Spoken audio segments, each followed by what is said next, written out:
Hi friends, അസ്സലാമു അലൈക്കും. Welcome back to Mirza's world. അപ്പോൾ ഇന്ന് നമ്മൾ വീണ്ടും ഒരു അടിപൊളി ബോട്ടിൽ ആർട്ടായിട്ടാണ് വന്നിട്ടുള്ളത്. അപ്പം നമ്മൾ ഇന്ന് ബോട്ടിൽ ആർട്ട് ചെയ്യാൻ വേണ്ടിയിട്ട് സെലക്ട് ചെയ്തിട്ടുള്ളത് ഒരു വൈൻ ബോട്ടിലാണ്.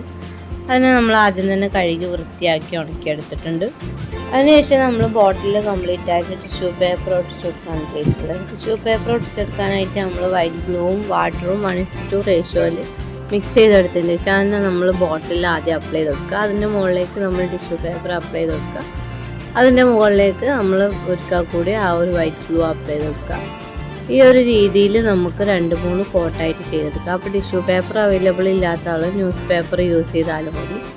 അപ്പോൾ നമ്മൾ 2-3 കോട്ടായിട്ട് അടിച്ചെടുക്കണമെന്നേ ഉള്ളൂ. അതിനുശേഷം നമ്മൾ ബോട്ടിലേക്ക് സീഷെല്ലാണ് ഒട്ടിച്ചെടുക്കുന്നത്. അപ്പോൾ ഞാൻ എൻ്റെ കയ്യിലുള്ള ഓൾമോസ്റ്റ് എല്ലാ സീഷെല്ലും കൂടി ഒരുമിച്ച് ഒട്ടിച്ചിട്ടാണ് ഈ ഒരു ബോട്ടിൽ ആർട്ട് ചെയ്തെടുത്തിട്ടുള്ളത്. അപ്പോൾ നമ്മൾ അടിവശത്തായിട്ട് ഈ ഒരു രീതിയിലുള്ള സീഷെല്ലാണ് അങ്ങോട്ടും ഇങ്ങോട്ടും തിരിഞ്ഞ് നിൽക്കുന്ന രീതിയിൽ ഒട്ടിച്ചെടുത്തിട്ടുള്ളത്. അപ്പോൾ എൻ്റെ കയ്യിൽ ഒരുപാട് വെറൈറ്റി ആയിട്ടുള്ള സീഷെല്ല് അവൈലബിൾ ആയിട്ടുണ്ടായിരുന്നു. അപ്പോൾ ഉള്ള സീഷെല്ലൊക്കെ വെച്ചിട്ട് നമ്മൾ നല്ല രീതിയിൽ ഈ ഒരു ബോട്ടിൽ ഡെക്കറേറ്റ് ചെയ്തെടുക്കുകയാണ് ചെയ്തിട്ടുള്ളത്. അപ്പോൾ നിങ്ങൾ അതിൽ ഏതൊക്കെ രീതിയിലുള്ള സീഷെല്ലാണ് അവൈലബിൾ ആയിട്ടുള്ളത് അതിനനുസരിച്ചിട്ട് നിങ്ങൾ ബോട്ടിൽ ഡെക്കറേറ്റ് ചെയ്തെടുക്കുക. അപ്പോൾ ഞാനിവിടെ ലെയറായിട്ടാണ് ചെയ്തെടുത്തിട്ടുള്ളത്. ഓരോ ലെയറും ഓരോരോ മോഡൽ സീഷെല്ല് വെച്ചിട്ടാണ് ഞാനിവിടെ ക്രിയേറ്റ് ചെയ്തെടുത്തിട്ടുള്ളത്.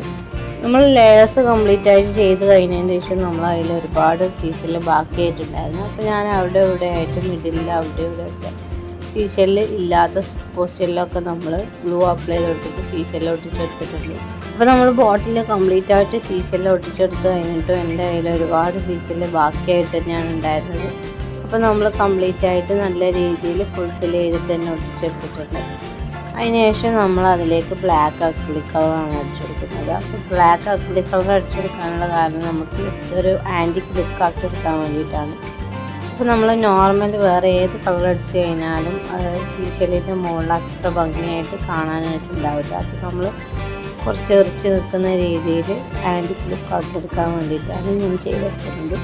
അപ്പോൾ നമ്മൾ ബോട്ടിൽ കംപ്ലീറ്റ് ആയിട്ട് ബ്ലാക്ക് അക്രിലിക് കളർ അടിച്ചു കൊടുക്കുകയാണ് ചെയ്തിട്ടുള്ളത്. അതുപോലെ തന്നെ നമ്മൾ സീഷെല്ലിലൊക്കെ അടിച്ചു കൊടുക്കുന്ന സമയത്ത് കംപ്ലീറ്റ് ആയിട്ട് ഒരു പോർഷൻ പോലും വിട്ടു പോകാത്ത രീതിയിൽ ഒരു വൈറ്റ് കളർ നമുക്ക് കാണാത്ത രീതിയിൽ തന്നെ നമ്മൾ അടിച്ചെടുക്കാൻ വേണ്ടിയിട്ട് പ്രത്യേകം ശ്രദ്ധിക്കുക. ഇപ്പോൾ നമ്മൾ ബോട്ടിൽ കംപ്ലീറ്റ് ആയിട്ട് ബ്ലാക്ക് അക്രിലിക് കളർ അപ്ലൈ എടുത്ത് കഴിഞ്ഞിട്ടുണ്ട്. ഇനി നമുക്കത് ഉണങ്ങാൻ വേണ്ടിയിട്ട് വെക്കണം. അത് കംപ്ലീറ്റ് ആയിട്ട് ഉണങ്ങിയതിന് ശേഷം നമ്മൾ അതിലേക്ക് ഗോൾഡ് പേൾ മെറ്റാലിക് കളർ വെച്ചിട്ട് ജസ്റ്റ് ഇങ്ങനെ ടച്ച് ചെയ്തെടുക്കുകയാണ്. അപ്പോൾ ഞാൻ എല്ലാ വീഡിയോയിലും പറയുന്ന പോലെ തന്നെ നമ്മൾ ഡ്രൈ ആയിട്ടുള്ള ബ്രഷ് യൂസ് ചെയ്തിട്ട് തന്നെ നമ്മൾ പേൾ മെറ്റാലിക് കളർ അപ്ലൈ ചെയ്ത് കൊടുക്കുക. അപ്പോഴാണ് നമുക്ക് ആ ഒരു ടച്ച് ചെയ്ത് കൊടുത്തതിൻ്റെ ആ ഒരു ഫീലിംഗ് കിട്ടുള്ളൂ. അപ്പോൾ നമ്മൾ ടച്ച് ചെയ്ത് കൊടുക്കുന്ന സമയത്ത് നമ്മൾ വേറെ ഏതെങ്കിലും ഒരു പ്രതലത്തിൽ ജസ്റ്റ് ഒന്ന് അപ്ലൈ ചെയ്ത് കൊടുത്തതിന് ശേഷം അതിന് ശേഷം മാത്രം നമ്മൾ ബോട്ടിലേക്ക് അപ്ലൈ ചെയ്ത് കൊടുക്കുക. അപ്പോഴാണ് നമുക്ക് ആ ഒരു കറക്റ്റ് സ്ട്രക്ചറായിട്ട് കിട്ടുള്ളൂ. ഇല്ലെങ്കിൽ നമ്മൾ പെയിൻ്റ് അടിച്ചെടുത്ത ആ ഒരു സ്ട്രക്ചറാണ് നമുക്ക് കിട്ടുക. അപ്പോൾ നമ്മൾ ഗോൾഡ് പേൾ മെറ്റാലിക് നമ്മൾ ബോട്ടിലും നമ്മൾ സ്റ്റെൻസിലും എല്ലാത്തിലും കംപ്ലീറ്റ് ആയിട്ട് നമ്മൾ അടിച്ചെടുക്കുന്നുണ്ട്.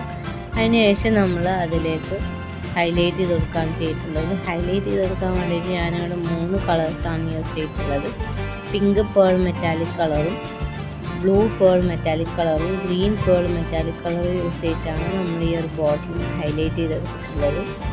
അപ്പോൾ നിങ്ങൾക്ക് വേണമെങ്കിൽ ഇതൊരു ആൻറ്റിക് ലുക്ക് കൊടുക്കാതെ നമ്മൾ ഓരോ സീഷെല്ലിൻ്റെ കളറും അതുപോലെ തന്നെ കീപ്പ് ചെയ്തിട്ട് നമ്മൾ ബോട്ടിലിന് മാത്രം ഏതെങ്കിലും ഒരു ബേസ് കോട്ട് അടിച്ചെടുത്തിട്ട് നമ്മൾ വൈറ്റ് ഗ്ലൂ വെച്ചിട്ട് അല്ലെങ്കിൽ വാർണിഷ് യൂസ് ചെയ്തിട്ട് അതിൻ്റെ കളറൊന്ന് ഹൈലൈറ്റ് ചെയ്തെടുത്താൽ മതി.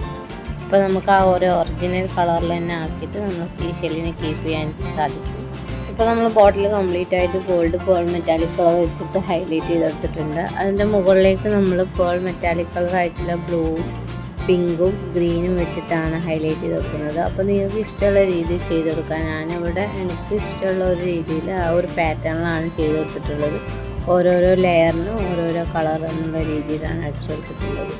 അപ്പോൾ ഹൈലൈറ്റ് ചെയ്തെടുക്കാൻ വേണ്ടിയിട്ട് നമ്മൾ അതിൽ പേൾ മെറ്റാലിക് കളർ ഇല്ലെങ്കിൽ നമ്മൾ ഒരു കളർ എടുത്തിട്ട് അതിലേക്ക് നമ്മൾ gold pearl metallic colour mix ചെയ്ത് കൊടുത്താൽ തന്നെ നമുക്ക് പേൾ മെറ്റാലിക് കളറായിട്ട് യൂസ് ചെയ്യാനായിട്ട് സാധിക്കും. അല്ലെങ്കിൽ നമ്മൾ ബോട്ടിലേക്ക് ഏതെങ്കിലും ഒരു കളർ ഡയറക്റ്റായിട്ട് അപ്ലൈ ചെയ്ത് കൊടുത്തതിന് ശേഷം അതിൻ്റെ മുകളിലേക്ക് നമ്മൾ ഗോൾഡ് പേൾ മെറ്റാലിക് കളർ വെച്ചിട്ട് ജസ്റ്റ് ഒന്ന് ടച്ച് ചെയ്ത് കൊടുത്താലും നമുക്ക് പേൾ മെറ്റാലിക് കളറിൻ്റെ അതേ ലുക്കായി കിട്ടും. ഇപ്പോൾ നമ്മൾ ബോട്ടിൽ കംപ്ലീറ്റ് ആയിട്ട് കളർ ചെയ്ത് കഴിഞ്ഞിട്ടുണ്ട്. അപ്പോൾ നമ്മൾ ഫൈനൽ റിസൾട്ട് നിങ്ങൾക്കിപ്പോൾ കാണാനായിട്ട് സാധിക്കും. അപ്പോൾ നമ്മൾ വീഡിയോ ഇഷ്ടപ്പെട്ട് കഴിഞ്ഞാൽ നമ്മുടെ ചാനൽ സബ്സ്ക്രൈബ് ചെയ്യുക, ബെൽ ബട്ടൺ അമർത്തി ഓൾ എന്ന് കൊടുത്തു കഴിഞ്ഞാൽ നമ്മളിടുന്ന എല്ലാ വീഡിയോസിനും നോട്ടിഫിക്കേഷൻ നിങ്ങൾക്ക് അപ്പം തന്നെ കിട്ടുന്നതായിരിക്കും. അപ്പോൾ ലൈക്ക് ചെയ്യുക, ഷെയർ ചെയ്യുക, കമൻറ്റ് ചെയ്യുക, വീണ്ടും തുടർന്ന് നമ്മളെ സപ്പോർട്ട് ചെയ്യുക. അപ്പോൾ വീണ്ടും ഒരു അടിപൊളി വീഡിയോ ആയിട്ട് വരുന്നതായിരിക്കും. Okay, bye friends, be safe, take care.